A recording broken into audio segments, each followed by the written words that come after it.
السلام علیکم ورحمۃ اللہ۔ وعلیکم السلام۔ جی آج ہم نے سورہ بنی اسرائیل کی آیت نمبر 41 سے لے کر آیت نمبر 48 تک، یعنی آیت نمبر 41 ٹو آیت نمبر 48 تک کا مطالعہ کیا۔ اس کا ترجمہ پڑھ کر سنایا شکیل زاہد صاحب نے، اور پھر ان آیات کے جو اہم نکات تھے ان کی تفسیر بھی بیان کی۔ تو وہ ہمارا کیو ایس سیشن شروع ہوتا ہے آج کے لیکچر کے حوالے سے۔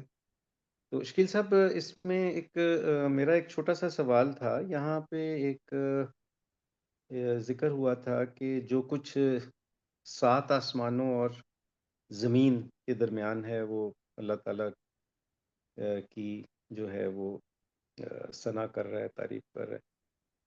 تو یہ یہاں پہ 7 آسمانوں کا ذکر ہے، لیکن واحد زمین کا میرا خیال ہے واحد کے صیغے میں ہی ذکر ہے۔ تو اس سے مطلب ہم یہ اخذ کر سکتے ہیں کہ جو زمین جس طرح کی ہماری زمین ہے اور انسان جس طرح کی مخلوق ہے یہاں پہ جو رول کر رہی ہے، تو یہ ایک یونیک ہے اور اس کے علاوہ کسی اور زمین کا تصور نہیں ہے۔ ہاں، اس سے ہم یہ کہہ سکتے ہیں ٹو بی پریسائز کہ انسان جو ہے وہ کہیں اور نہیں پایا جاتا، کہیں اور کوئی اور کسی کی اور قسم کی کوئی مخلوق پائی جاتی ہے تو نو بڈی نوز۔ لیکن جو ہے وہ کیونکہ اب جن بھی تو ایک مخلوق ہے نا، وہ ضروری نہیں کہ وہ زمین پر ہی رہے، کیونکہ اس کو تو ہوا کی ضرورت بھی نہیں ہے سانس لینے کے لیے، تو وہ تو کہیں اور بھی رہ سکتا ہے۔ تو اسی طرح ہو سکتا ہے کوئی اور مخلوق بھی کہیں اور ہوتی ہو، لیکن انسان جو ہے وہ صرف زمین پر پایا جاتا ہے، جو یعنی اللہ تعالیٰ کا جو خلیفہ ہے وہ صرف زمین پر ہے۔ ٹھیک ہے، تو اس سے ضمناً پھر کیا ہم کہہ سکتے ہیں کہ جو قرآن ہے وہ مطلب انسانوں کے لیے بنیادی طور پر جو اس زمین کی مخلوق جو رولنگ مخلوق انسان ہے، تو قرآن پاک جو ہے وہ انسانوں کی ہدایت کے لیے ہے جو زمین پر آباد ہے۔ نہیں، وہ جنوں کے لیے بھی ہے، کیونکہ وہ سورہ جن میں جب ہم پڑھیں گے انشاءاللہ تو اس میں جن ہی جو ہے نا وہ ایک دوسرے سے یہ مخاطب ہو کے کہہ رہے ہیں کہ ہم چاہ رہے تھے تو ایک ہم نے عجیب قرآن سنا ہے، اور پھر جو ہے وہ ہم اس پر ایمان بھی لے آئے ہیں۔ تو جنوں کی ہدایت کے لیے بھی یہ قرآن حکیم ہے۔ تو یہ دو کے بارے میں تو کنفرمڈ ہے کہ اس میں ہدایت جو ہے وہ صرف انسانوں کے لیے نہیں ہے، اس میں جنوں کے لیے بھی ہے۔ صحیح ہے۔ اور جن چونکہ جس طرح کی وہ اللہ کی مخلوق ہے، تو وہ ہو سکتا ہے کسی اور جگہ بھی آباد ہو، زمین کے علاوہ کسی اور یس یس، ہو جو ہے سکتا ستارے یا سیارے پر آباد ہو۔ ہے۔ ٹھیک ہے، بہت شکریہ۔ جی پارٹیسپینٹس کی طرف میں جاؤں گا۔ جی پارٹیسپینٹس آپ اپنے پلیز سوال پوچھ لیں شکیل زاہد صاحب سے، سورہ بنی اسرائیل آیت نمبر 41 سے آیت نمبر 48۔ جی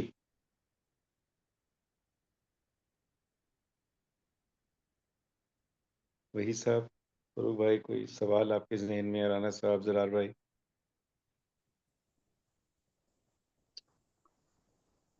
جی شکیل صاحب، ایک کوشچن تسبیح کے حوالے سے آئی گیس کہ اگر آپ دوبارہ بتا دیں تسبیح، کیونکہ آپ کہ یہ صرف ایک وربل ایکسرسائز ہے یا آپ نے ذکر کیا تھوڑا اور بھی، تو اس کے دوبارہ اس پہ اگر تھوڑی سی تشریح کر دوں تو۔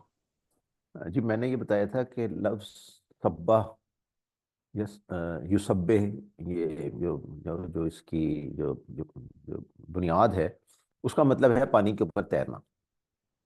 تو جو چیز پانی کے اوپر تیرتی ہے وہ اپنی سطح کو برقرار رکھتی ہے، اور وہ نیچے نہیں اترتی، پانی کے اندر نہیں وہ جاتی۔ جو اوپر تیرتی ہے وہ نیچے نہیں جاتی پانی کے اندر، تو اس کا جو لیول ہے وہ برقرار رہتا ہے۔ تو جب آپ اللہ تعالیٰ کی تسبیح بیان کرتے ہیں تو اصل میں آپ یہ کہتے ہیں کہ اللہ تعالیٰ جس مقام پر ہے اس مقام سے نیچے وہ کبھی نہیں آتا، آ نہیں سکتا۔ تو اللہ تعالیٰ کی یعنی دوسرے الفاظ میں آپ یہ کہتے ہیں کہ اللہ تعالیٰ کے اندر کوئی ایسی کمزوری یا خامی نہیں ہے جس کی وجہ سے وہ اپنے مقام سے نیچے گرے. انسان کے اندر ایسی کمزوریاں خامیاں پائی جاتی ہیں جس کی وجہ سے جو ہے وہ اپنے مقام و مرتبے سے وہ گر جاتا ہے، اور پھر وہ حرکتیں کر بیٹھتا ہے جو کہ اسے نہیں کرنی چاہیے. لیکن جو ہے وہ اللہ تعالیٰ جو ہے وہ کبھی اپنا جو بھی اس کا مقام و مرتبہ ہے اس سے وہ نیچے کبھی نہیں اترتا. اس میں کسی قسم کی اس طرح کی کمزوری نہیں ہے. یہ کمزوریاں ہی ہیں جو کہ انسان سے کا تصور ہے، یعنی کمزوریوں کا تصور ہے جو کہ انسان سے شرک کرواتا ہے. کہ اس نے کہا کہ جی اللہ تعالیٰ نے جو ہے وہ اپنا ایک بیٹا بنا لیا. پہلے تو یہ ہوا کہ جی اپنا بیٹا قرار دے دیا حضرت عیسیٰ علیہ السلام کو. پھر جو ہے وہ یہ ہوا کہ نہیں، وہ تو صلبی بیٹا تھا اور ایک ہی بیٹا تھا، اور جو ہے وہ پھر جو ہے اس کو صلیب پہ بھی چڑھوا دیا. تو یہ جو کمزوریاں ہیں، اولاد کی خواہش ہونا، اولاد کی خواہش انسان کیوں کرتا ہے کہ اس کو دوسرا ہاتھ چاہیے ہے. اس کو اچھا لگتا ہے کہ میرے گھر ایک چھوٹا سا بچہ ہوگا، پھر وہ بڑا ہوگا، پھر میں اس کی پرورش کروں گا. تو وہ ایک ایکٹیویٹی اس کی آ جاتی ہے. وہ پھر جو ہے وہ اس کے لیے وہ ایفرٹ کرتا ہے. پھر اس کو یہ ہوتا ہے کہ یہ جب میں مر جاؤں گا تو یہ جو میری جو نسل ہے یا میرا نام جو ہے یہ آگے چلے گا، اور میں بوڑھا ہو جاؤں گا تو یہ میرا سہارا بنے گا وغیرہ. تو یہ ساری کمزوریاں ہیں جس کی وجہ سے جو ہے وہ اولاد والا سلسلہ ہوتا ہے. اللہ تعالیٰ میں جو ہے کوئی ضرورت نہیں ہے، تو اس لیے جو ہے وہ جب کوئی اس کی سے اولاد منسوب کی جب لوگوں نے، تو اس میں اصل میں کمزوری تلاش کی. جو دیوی دیوتا بناتے ہیں وہ بھی کمزوری تلاش کرتے ہیں کہ اللہ تعالیٰ سے معاذ اللہ یہ جو ہے نا وہ چلائی نہیں جا رہی، اکیلے سارا کچھ سسٹم نہیں ہو رہا. وہ کہہ رہا ہے کہ بھائی میں بارش بھی دیکھوں تو میں اولاد بھی دیکھوں تو میں دولت بھی دیکھوں، تو یہ بڑا مشکل کام ہے. تو میں دولت اس کے حوالے تو بارش اس کے حوالے تو اولاد اس کے حوالے، تو یہ پیسہ اس کے حوالے. تو یہ جو ہے وہ سوچ بھی اللہ تعالیٰ کو اس کے مقام سے نیچے گرانے والی سوچ ہے کہ اس کو ضرورت ہے وزیروں اور مشیروں کی. تو جو جب تسبیح بیان کی جاتی ہے تو یہ اقرار کیا جاتا ہے، یہ کہا جاتا ہے کہ اللہ تعالیٰ ان تمام کمزوریوں سے اور ان تمام خامیوں سے پاک ہے.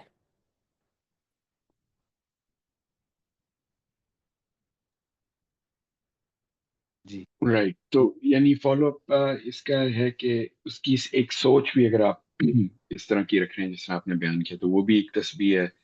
ضروری نہیں ہے کہ اٹس جسٹ اونلی کہ اگر آپ کوئی جس طرح ہم تسبیح کا کانسیپٹ ہے کہ وہ تسبیح ہمارے ہاتھ میں اور ہم کر رہے ہیں، تو اس کے اس مچ بگر دین دیٹ.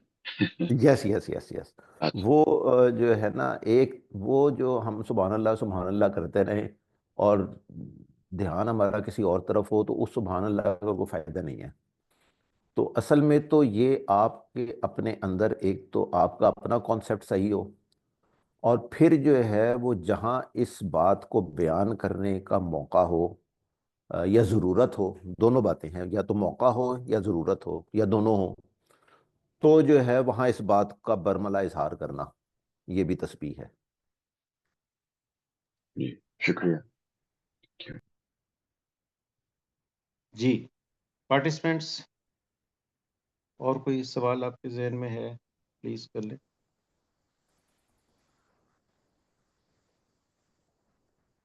جی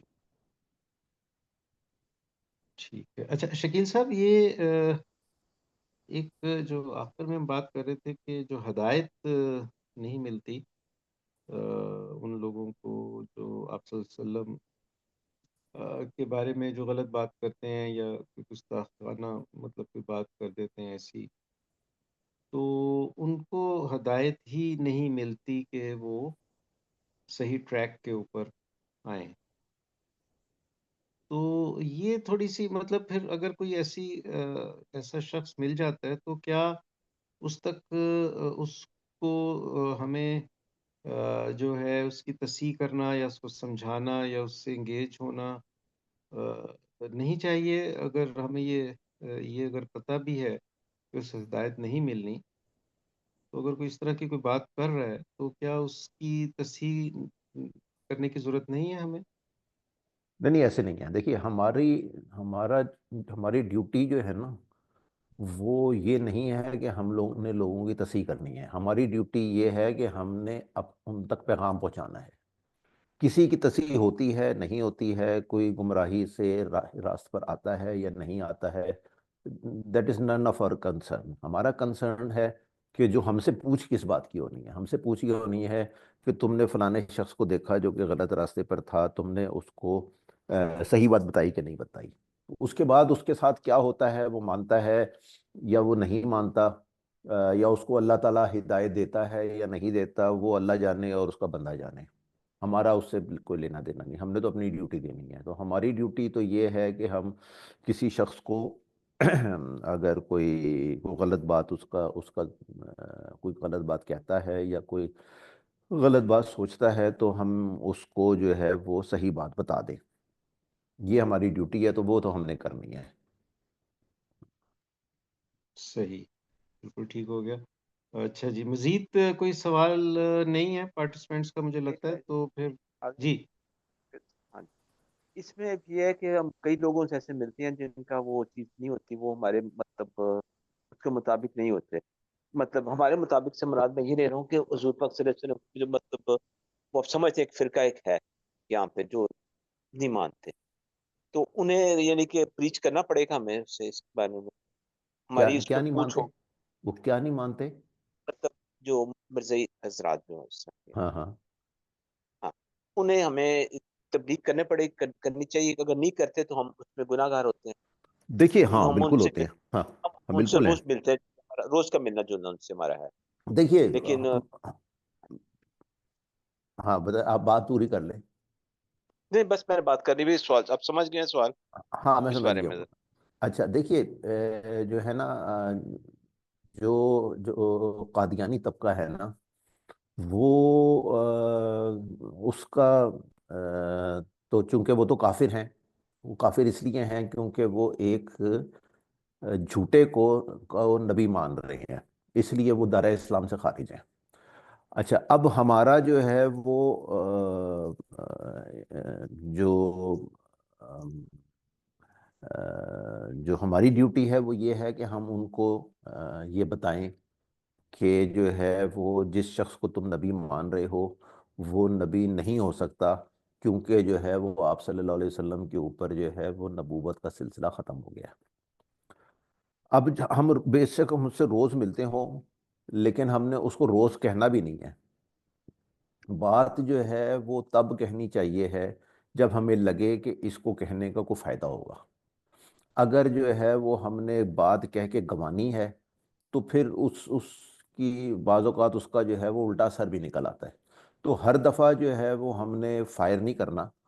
جب ہمیں لگے کہ اب یہ شاید کوئی بات سننے کے موڈ میں ہوگا، اس کے ساتھ اور ہمارے پاس اتنا ٹائم ہے کہ ہم اس سے کوئی بات کر سکتے ہیں، اور یہ کہ ہمارے پاس جو جتنا مواد گولا بارود جتنا ہمیں درکار ہے اس سے یہ بات کرنے کے لیے وہ ہمارے پاس ہے، تو جو ہے وہ ہم اس سے ضرور بات کریں گے.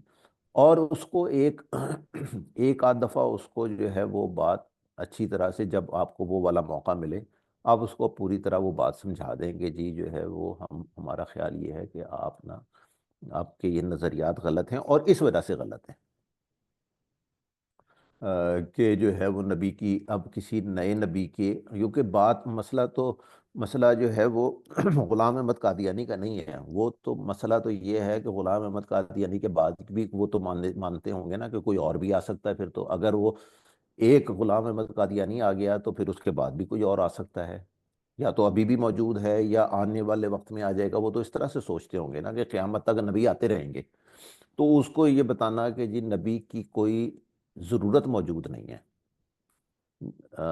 اور یہ کہ جو قرآن حکیم ہے وہ صرف ایک جگہ جہاں پہ سورہ احزاب میں خاتم النبیین کا ذکر آیا ہے، صرف وہاں نہیں بے شمار جگہ پہ جو ہے وہ ختم نبوت کا ذکر کرتا ہے.